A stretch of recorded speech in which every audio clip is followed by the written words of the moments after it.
Ladies and gentlemen, boys and girls, welcome to another exciting episode of Triple Working Radio.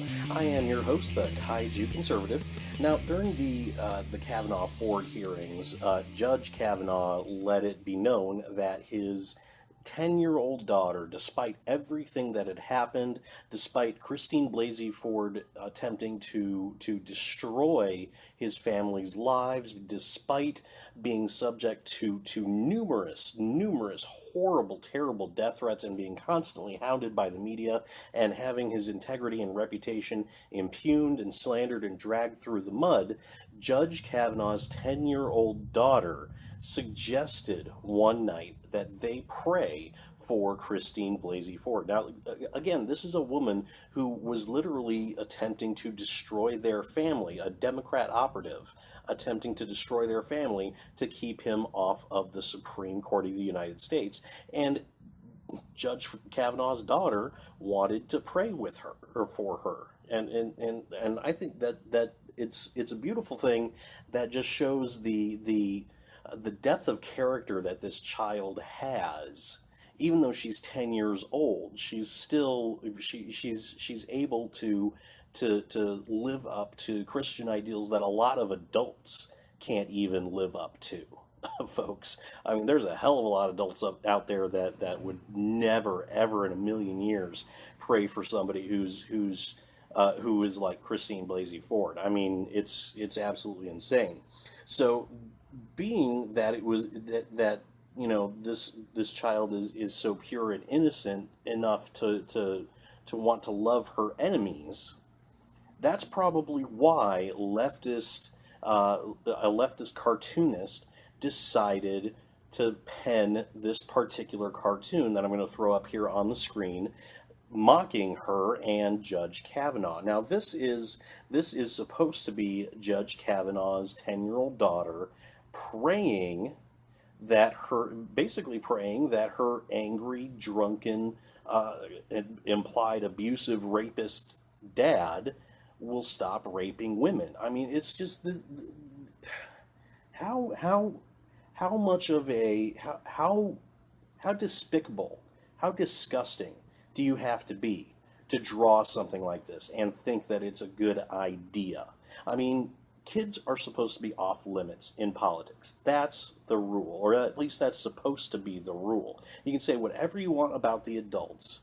They're they are there putting themselves out there, so while they may not be asking for the abuse, they at least are able to understand it and they are able to fight back against it. Kids aren't able to do either one of those. This is a child who is unable to stand up to attacks like this, let alone understand why somebody would be attacking her like this. And this guy just goes ahead and violates that cardinal rule of politics, or what's supposed to be the cardinal rule of politics.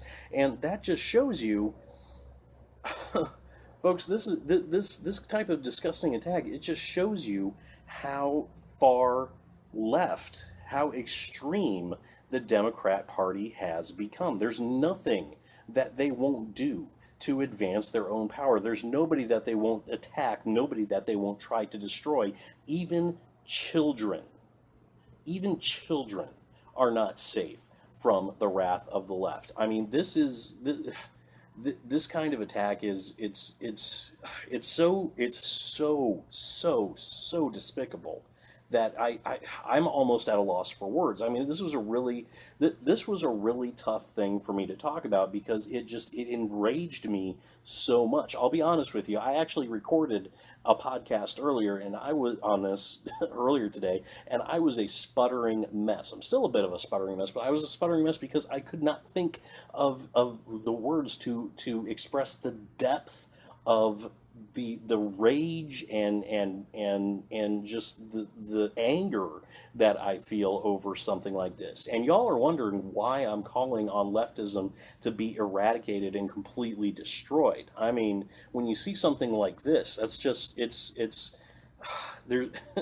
there's no words to describe it. It is sickening, is what it is, ladies and gentlemen. Absolutely sickening. And this is what the Democrats think is going to get them votes in November.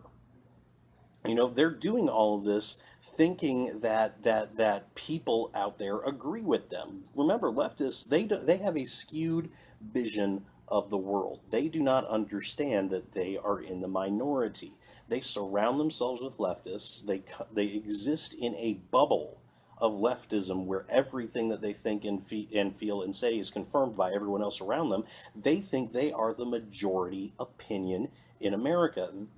Somebody pens a cartoon like this, they do it because they think a majority of Americans agree with them and agree with their position and will approve of a position like this. In fact, the exact opposite is true. We are starting to see, I predicted this last week, by the way.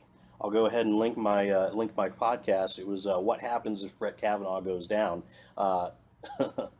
I said exactly that the Democrat Party was gonna face a backlash over this, and they are starting to face a backlash over this. Claire McCaskill, she was up 2 points over her GOP challenger. Now, because of Brett Kavanaugh and her opposition to Brett Kavanaugh, she's down 2 points, and it is exactly because of Brett Kavanaugh. That's exactly what people are saying is turning them against her.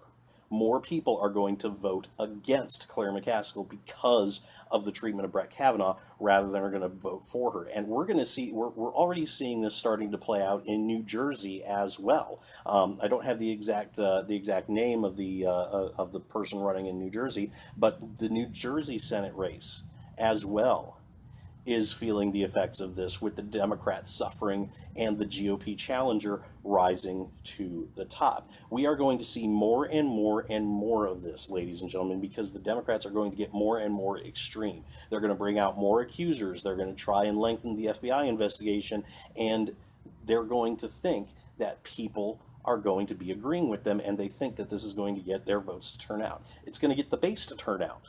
I'll fully admit that. It is going to get the base to turn out in droves. However, you can't win a general election just by appealing to your base. You have to appeal to independents. You have to appeal to the other side in some way. And I'll tell you, folks, GOP voters and independent voters, from what I've seen on social media and elsewhere, they are being turned off of the Democrat Party in droves. The Kavanaugh hill is the hill that the Democrat Party has chosen to die on, and it's the hill that the GOP has chosen to die on. The GOP has the advantage because the American people are seeing what the Democrats are doing for exactly what it is: a vicious smear campaign full of lies to personally and professionally destroy a man who is a freaking Boy Scout. And why? All because they want power. That is the only reason, and this whole sordid mess has shown just the depths that the Democrat Party will sink to pursue that power, and it is going to turn everybody off in November. Mark my words and bank on that.